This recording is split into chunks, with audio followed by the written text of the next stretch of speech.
One day, you may be asked to give a speech at a special occasion or a ceremony, like at a wedding, an awards presentation, a funeral, a graduation, or some other sort of special occasion that is marked by giving speeches or toasts.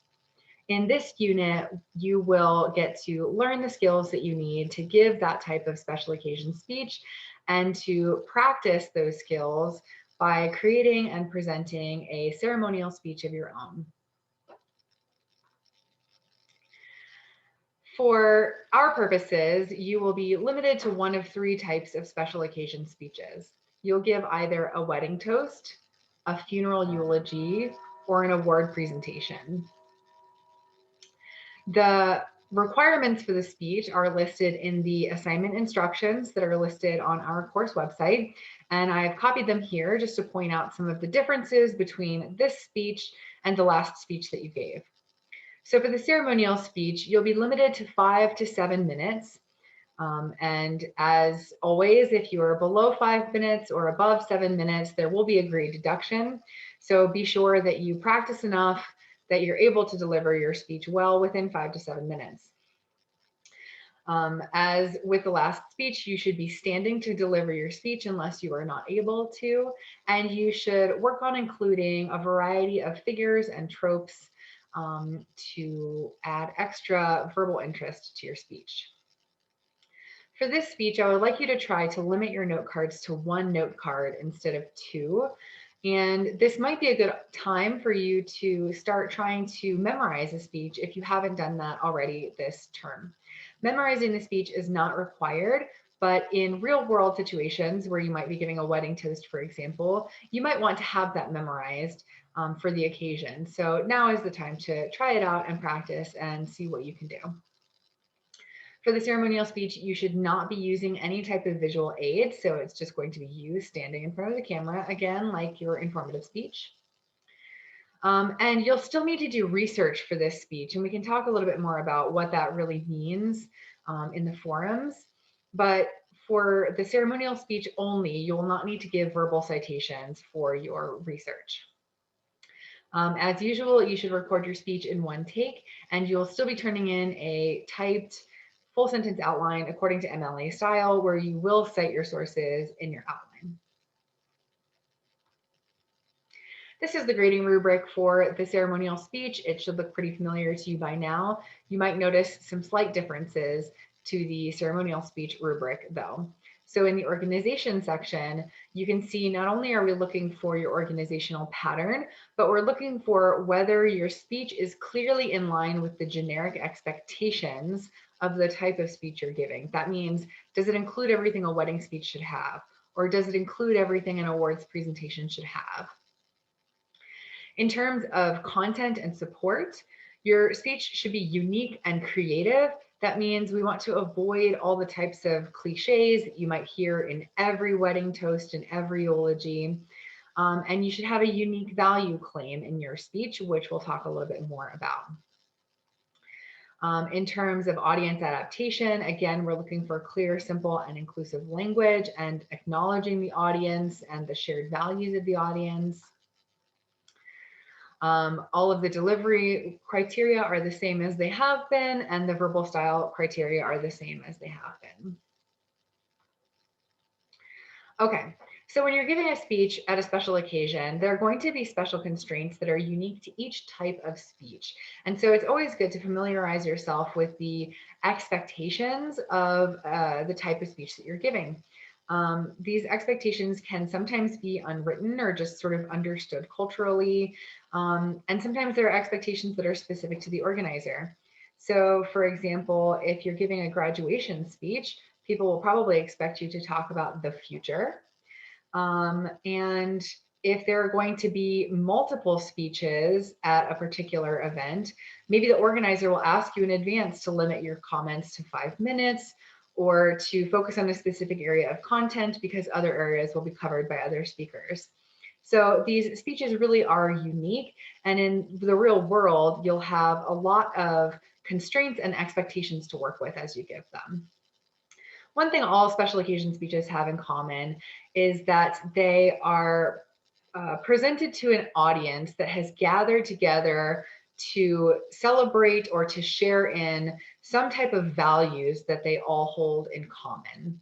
And this is where you're really going to draw from in order to make the value claim of your speech.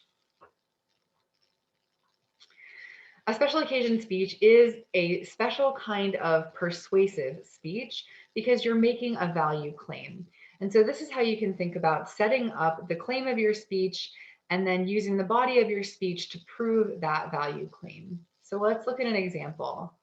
If you were to give a wedding toast, you should try to avoid the kinds of common platitudes or cliches that you might go to first when you think about a wedding toast, because you want to add some extra value to the speech or to the occasion, to the event for the audience.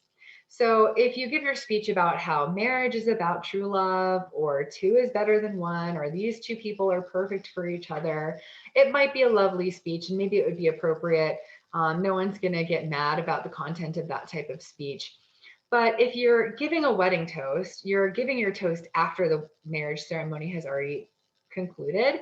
And that the whole ceremony, the point of the ceremony is that these people are perfect for each other. And it's probably already been discussed that marriage is about love. And these are all sort of common things that we know and think of and associate with wedding ceremonies to begin with. And when you're giving the wedding toast, you don't want to just repeat what's already been said or understood by just the fact that we're all here at a wedding, which kind of already lets people know that they're celebrating two people who are in love and who are hopefully perfect for each other. So instead, you want to think about how you can add something unique and beneficial to the occasion, both for the people that you're honoring, the toastees, and also for the entire audience of people who are there. So you want to pick a special type of message or value claim to make where you are reinforcing some sort of shared value that most people at the ceremony might hold in common or might appreciate. So there are different ways to do that. You could take a funny approach to it and make a claim about how selective hearing is the key to a happy marriage. You would need to know that your audience wouldn't be offended by that in advance. If you're giving a toast at a wedding ceremony for an older couple, you might talk about how it's never too late to start a new life or something like that. Or if you have a couple who are very different from each other or who have big blended families, you might talk about how it's our differences that make us stronger. And so each of these types of messages is something that's different from just saying, we're here because these people love each other and we wish them well. You're adding something extra that everybody there at the occasion can walk away from thinking they've gained a little valuable insight into life, or that they can really appreciate this message that you shared and it's relevant to them too. Okay. So for each of the three types of speeches that you can give, there are some constraints and expectations. For any type of special occasion speech, you always want to prepare for your speech in advance. You do not want to be in the position where you are expected to give a speech and you have not prepared for it at all, because you'll set yourself up for failure. So always prepare in advance, even if you want it to look like you're giving an impromptu speech. In special occasion speeches, it is appropriate to start out by introducing yourself. I know I've commented to many of you in your informative and persuasive speeches that starting out by stating your name and topic is not the same thing as having an attention getter. Well, if you're at a wedding in real life, you probably need to introduce yourself, because not everybody there is going to know you. In addition, when it comes to the specific instructions for the speeches that you'll give in this class, there are some things to know. So if you are giving a wedding toast, you should give your toast to a couple that is real or imaginary, but I encourage you, as a way of creating a more grounded, concrete, and real feeling speech, to give your toast about a couple who you know, who is already married or who you would like to see married one day, or who is maybe celebrating an anniversary coming up. because if you give a toast to real people who you know, you'll be able to draw from your real experiences and history and knowledge of these people to craft your unique value statement. So this can be, again, a couple who's already married. You could talk about your parents if you want to, or a couple that you wish would be married, or maybe you know that maybe you know people who are getting married and you can make your toast about them. If you give a speech, an award presentation speech, you should give a real award to a person who is real or fictional. So if you choose to do the award presentation speech, I would like for you to think about any arena in your life where people might be giving or receiving awards, or in your future life. So let's say that you are an athlete. Maybe you want to give an award that is given to the most valuable player in your sport at the end of the year. Or if you fancy yourself to be a famous actor one day, you might give the Screen Actors Guild Award for lifetime achievement to someone. But whatever the award is you choose, it should have some relevance to your personal life, whether that's your current life or something that you hope to do in the future. And it should be a real award because it's going to be important for you to be able to do research on that award so you can talk a little bit about the history of the award and what makes a good candidate to win that award. If you choose to give a eulogy, you should give your eulogy for someone who is still currently alive. So there should be no published eulogies already in existence for that person. And it should be a public figure who is either known to all or very widely known. So you might give a eulogy for your favorite musician. You might give a eulogy for a well-known politician, a public figure, someone who's known for philanthropy, a tech expert, anyone in the public eye who you admire and would like to celebrate the good that they've done in this world. The only thing that is absolutely forbidden when it comes to these speeches is that you should not use this as an opportunity to give a sarcastic eulogy for somebody who you do not admire or to chastise someone. So thinking in good spirits about someone you admire, someone who is fairly well known. Okay. So beyond the expectations for the speech for this class, in general, here are some of the expectations for this type of speech. So when you're giving a wedding toast, you usually want to keep it fairly short, so stay closer to the maybe 5 minutes range.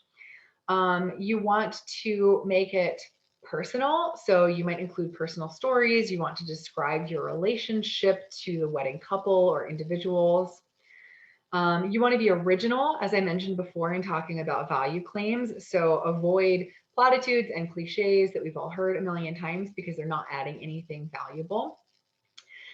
It's appropriate to use humor in some contexts, but again, by thinking about the real people you might be toasting, you should have a good sense of whether using humor would be appropriate for that audience, and you always want to keep it in good humor.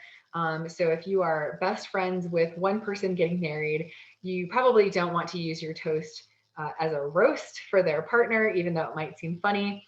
So keep it as appropriate as possible. When you're giving a wedding toast, it is expected that at some point in the toast, you will directly address the toastee. So that's the couple or each of the individuals getting married. So when you do this in your speech, you may want to physically turn your body and then address whoever is getting married that you want to address before turning your body back and continuing to talk to the whole audience, including the toasties. But that should be a part of your speech where you speak directly to the people who have gotten married. In a real life scenario, if you happen to be drinking or having champagne for your toast, save it for after your speech. You don't want to loosen up too much before you give your speech. You might get flushed or lose your place. And then one final expectation of a wedding toast, most toasts in general, is that at the end of the speech, you actually lift your glass and make your final toast. You ask the people in attendance to raise their glass, whatever your sort of final remark is, but that is expected. And so if you're giving this type of speech, you might want to have a cup or a glass or a water bottle or something handy, a prop, because you should actually include that part in your speech presentation. If you choose an award presentation speech, you should include the meaning of the award. What is this award? If it's named after someone, why was it named after someone? What types of people win this award? And you might want to consider building up some drama in the speech. And there are different ways that you can organize this type of speech. So maybe you want to build up some drama and talk about why the winner won if it doesn't give away the winner, and then announce their name at the very end and call them up and give them the award. Or maybe you want to talk a little bit about the history of the award, announce who won it, and then talk about why they won it and what qualifies them as a good candidate for this award, and then bring them up. So if you watch video examples of award ceremonies, you'll see a lot of different ways that they're done, and you can be creative with that. Make sure at the end of your award speech that you actually call the recipient to the stage. You're just pretending here, but you want to make sure that you're sort of indicating at the end of the speech that someone is coming up and you're giving them an award. If you are giving a eulogy in real life, the first thing you need to consider is whether you're able to give this eulogy.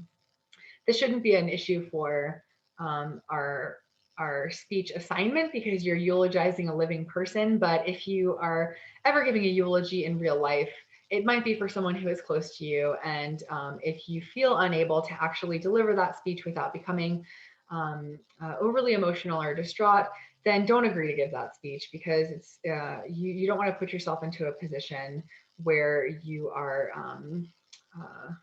forcing yourself to do something under extreme sort of emotional duress. So make sure that you're capable of doing that type of speech and be kind to yourself. When it comes to eulogies, less can be more. So avoid the desire to sort of rattle off an extensive, exhaustive list of every good thing that this person has ever done. You want to instead focus on your memories of this person, your relationship to this person, and how they really embody whatever value it is that you are claiming that they embody and that we should all hold dear. You should also acknowledge the community of mourners in your speech. So again, a eulogy is not just meant to be a chronology of someone's good deeds, but the reason that we have funerals and give eulogies is to re-knit together a community that has been torn apart by a shared loss. And so you want to acknowledge the people who are present for the eulogy, whether that means explicitly acknowledging their family or anyone who they've left behind. And in general, the sort of group of people who are there sharing in this sense of grief, the eulogy is for them too. In some instances, it's appropriate to use humor. Again, this is a situation where you really would need to know your audience, think about who's in your audience, and think about whether that type of thing would be appropriate, so that you don't make a mistake in a scenario where people will feel really sad about it. So that is everything that you need to know in terms of the mechanics of what is going into your special occasion speeches. We'll have our same schedule of steps leading up to the speech. So you'll have your speech topic approval, and I'll give you some feedback. You'll write your outline, and then you'll deliver your speech video and do your peer feedback. Our general discussion forum will have some prompts that will help you to develop your value claim along the way. And when we get to the final forum of the semester, you'll be able to respond to the lecture video and answer my bonus question, which I have prompted with a funny meme about keeping wedding toasts. And for your bonus points, I would like you to find or create a funny meme about public speaking or about specific speeches or specific speech situations like a wedding toast.